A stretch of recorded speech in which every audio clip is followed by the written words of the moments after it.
বৈদেশিক মুদ্রা পর্যন্ত আমদানি হয় এই ঘোড়া ধরা হাটের মাধ্যমের মধ্য দিয়ে। তাই এটা একটা আঞ্চলিক হাট বলাটা সমীচীন নয় বলেই আমি মনে করি।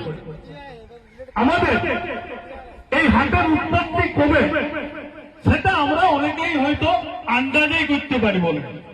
দাদুর মুখে শুনেছি ঘোড়া ধরার হাট, দাদুর বাপের মুখেও শুনেছি ঘোড়া ধরার হাট। তাহলে এখানে এই হাটের উৎপত্তিটা কবে থেকে সেটা আমরা এখনো আন্দাজে করতে পারিনি। তো বিষয় হচ্ছে, দেখুন এখানে গরু মানে একটা ধর্মীয় সুড়সুড়ি দিয়ে শুধু বন্ধ করা হচ্ছে সেটাই নয়, এইখানে বন্ধ করা হচ্ছে তার অনুষঙ্গ কিছু ব্যবসা এখানে চলে। প্রথমত কাঠের দ্রব্য, যেগুলো আমাদের সবার নিত্য প্রয়োজনীয়, খাট বলুন, নাগল বলুন, মই জুয়াল থেকে শুরু করে ঘরের ভাঙটান ডাকিয়া পর্যন্ত আমাদের এই হাটের মাধ্যমের মধ্য দিয়েই আমরা কিন্তু পাই। তাছাড়া এখানে মৃৎশিল্পীদের বা যারা বাঁশের শিল্পের সাথে জড়িত আছে তারাও কিন্তু এই হাটের মাধ্যমের মধ্য দিয়ে সপ্তাহে একদিন বিক্রি বাটা করে কেউ বা তার ছেলেকে বাইরে পড়াশোনা করাচ্ছে, কেউ বা নার্সিং করাচ্ছে, সেইগুলো কিন্তু এই হাটটাই আমাদের চলে। তো এই হাটটা যদি বন্ধ হয়ে যায় তাহলে আমাদের যেমন পঠন পাঠনও বন্ধ হয়ে যাবে, তেমনি আমরা যে দুবেলা দুমুঠো ভাতটা খাইতে পারছিল সেটাও বন্ধ হয়ে যাবে। কিরকম দেখুন, আমরা সচরাচর দেখেছি যে 40-42 বছর বয়সের পরে এই সুস্থভাবে বসো, তোমাদের উদ্দেশ্যেই আমাদের এত, নাইলে মদ খাইতেও আর পয়সা পাবে না। এইটাও কিন্তু এই হাতটার থেকেই চলে গেলেও মাথায় রেখে।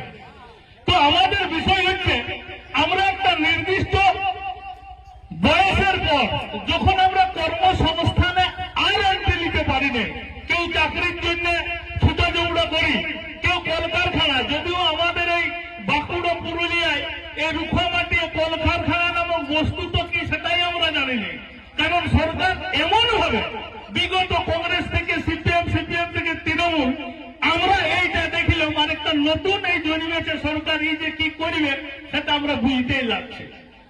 কারণ আমাদের রুজি রোজগারের যদি আঘাত করে তাহলে এই সরকারটা বেশি দিন টিকবে না, এটাও কিন্তু মাথায় রাখতে হবে। এখানে শুধু মুসলমানকে ধমকি দেওয়া হচ্ছে না, এইখানে সাঁওতাল, কুর্মী, সমস্ত সম্প্রদায়ের মানুষের যারা 40 বছর বয়সের পরে ব্যবসা বাণিজ্য চাকরি না পাইয়ে শুধুমাত্র দুটো ঠেটা গরু নিয়ে সারা বছর জীবনযাপন করার স্বপ্ন দেখছে, সেই স্বপ্নটাকেও বঞ্চিত করছে এই জেলা, এই রাজ্যের প্রশাসন।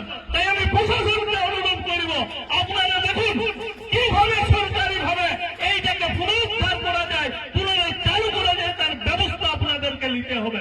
আপনারা বলছেন গরু কায়াকে ফেসাফেসি ভাবে একটা গাড়িয়ে অজস্র নিয়ে যাওয়া হচ্ছে, তাদের উপর অত্যাচার করা হচ্ছে। বলি বন্ধুগণ, আপনারা ঠান্ডা ঘরে থাকেন, ঠান্ডা ঘর থেকে নীতি নির্ধারণ করেন। একটা দূরপাল্লার ট্রেনে জেনারেল বগিতে উঠবেন, একটা মানুষ আর একটা মানুষের মাথার উপরে পা দিয়ে যাতায়াত করে, তখন কিন্তু আপনাদের মনে পড়ে যায় যে মানুষগুলোকে পাশানি অত্যাচার করে নিয়ে যাওয়া হচ্ছে, পশুর থেকে অধম ব্যবহার করা হয় এই সাধারণ গরিব খেটে খাওয়া মানুষের উপরে। তখন আপনাদের ওই ঠান্ডা ঘর থেকে টনক নড়ে নাই, টনক নড়ছে কি একটা গাড়িতে 10টা গরু নিয়ে যাচ্ছে। আপনারা লক্ষ্য করবেন এই এলাকার যে পরিবহন ব্যবস্থা ছিল, 100 গাড়ি, 12 টাকা 14 টাকা পিকআপ ভ্যান, বেকার ছাগুলো ব্যবসা করে খাচ্ছিল, কেউ গরু বইছিল, কেউ ছাগল বইছিল, কেউ ভ্যানি বইছিল, কেউ বা কারা বইছিল, সেইগুলো সব বন্ধ করে দিয়ে কি করলেন, এই এলাকার মানুষকে কি আবার মাওবাদী হতে চেষ্টা করছেন, আবার আমাদেরকে বলে ফেলাইতে চাইছেন আপনারা। এইটা কিন্তু বন্ধ করতে হবে প্রশাসনকে, আপনি বারবার অনুরোধ করছি। আমরা শান্তিপ্রিয় মানুষ, শান্তিতে থাকতে চাই, এলাকার সার্বিক উন্নয়ন করতে চাই, এলাকার হিন্দু, মুসলমান, জৈন, বৈধ, খ্রিস্টান, আদিবাসী, কুড়ি সবাই একসাথে থাকতে চাই। এইটা আপনারা বঞ্চিত করছেন। আপনারা কি ভাবছেন যে ভাই বন্ধ করবেন? হবে না বন্ধু, যারা গরু খায় তারা খাবে নেই। আপনারা যদি মনে করেন ধর্মের উপরে আঘাত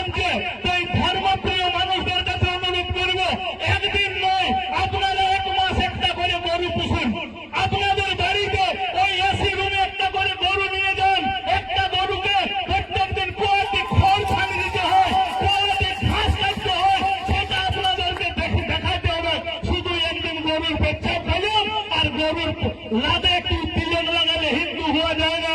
হিন্দু হতে গেলে আসুন কুর্মীর ঘরে ঘরে দেখবেন সকালবেলায় যে মরলিটা দেওয়া হয় সেটা গোবর ছাড়া কুর্মীদের শব্দ হয় নাই। অথচ আমরা গরু পুষি, এই গরুকে আমরা বিক্রি করি। আমার ঘরে যদি 5টা গাই থাকে, বছরে যদি 10টা বাছুর হয়, এই বাছুরগুলো আমি রাখবো কোথায়? একদিন না একদিন তো বিক্রি করতেই হবে বাবাকে। তাহলে এই বিক্রি বন্ধ করবেন না। প্রশাসনের কাছে আমার কোনো জোরে প্রার্থনা, শুধু ধর্মীয় সুরসুরি দিয়ে এই হাটকে বন্ধ করে রাখবেন না। প্রয়োজনে আপনারা বিদেশি নীতির পরিবর্তন করুন। প্রয়োজনে এই 3টা block, Khada block, Raipur block, Raniganj block, 3টা ব্লকের ভিএসদের এই শনিবারে আহ্বান করুন। এই ঘোড়া ঘোড়া হাটে তারা সার্টিফাই করুক যে এই গরু, এই কায়া, এই ছাগল সুস্থ আছে, এইগুলোকে বিক্রি করা যাবে। আপনারা সার্টিফাই করার দায়িত্ব আপনাদের নিতে হবে। একটা একটা মন্দিরে একটা একটা ট্রাস্ট দ্বারা পরিচালিত হয়। সরকারের হাতে কত টাকা দেওয়া হয়, কত টাকা দেওয়া হয়, আমরা হিসাব চাইব। এই হাটটা এই এলাকার মানুষ তারা যখন সমিতির আকারে শুরু করে প্রত্যেক লোক 5,000, 10,000, 2,000 যার যত সামর্থ্য ছিল সেই টাকা তারা ইনভেস্ট করেছে। এই হাটে জমি কেনার ক্ষেত্রে ব্যবহার করা হয়েছে। সেই অনুসারে সেই সমিতি ভাগ পায়। সেই ভাগের টাকায় সপ্তাহে তাদের পরিবারকে সবজি যায়, তাদের পরিবারের লোক খেতে পায় এই হাটের টাকায়। তাইলে আপনি শুধু মুসলমানের পিঠে লাঠি মারছেন না, লাঠি মারছেন এই এলাকার অজস্র হিন্দুর পিঠে। তাই অনুরোধ করব, রাজনীতির জায়গায় করুন, ধর্মের জায়গায় পালন করুন। প্রয়োজনে যতগুলো জায়গায় যতই বা কোথায় হয় সরকারি ভাবে ব্যবস্থা করুন। চারটিয়াদের ভিতরে হবে যাতে কোনো হিন্দু ধর্মে আঘাত না লাগে, যাতে কোনো মুসলমানের ধর্মে আঘাত না লাগে। যাতে গরুর কাটা বন্ধ, অথচ শুয়োর কাটা চলবে। তাই তো বন্ধু, মদ বিক্রি চলবে, শুয়োর কাটা চলবে, এইগুলো চলবে। আর শুধুমাত্র গরু যারা খায় তাদেরকে আঘাত দিচ্ছেন তা নয়। সমস্ত মুসলমান সম্প্রদায়ের মানুষের আজ যে রুজি রোজগার বন্ধ হয়েছে সেটা নয়। এইখানে আমাদের মধ্যস্বত্বভোগী অনেক হিন্দু আছে, অনেক ব্রাহ্মণ আছে। সারা ভারতবর্ষের গোমাংস রপ্তানিতে বিশ্বের মধ্যে প্রথম স্থান অধিকার করে আছে ভারতবর্ষ গোমাংস রপ্তানিতে।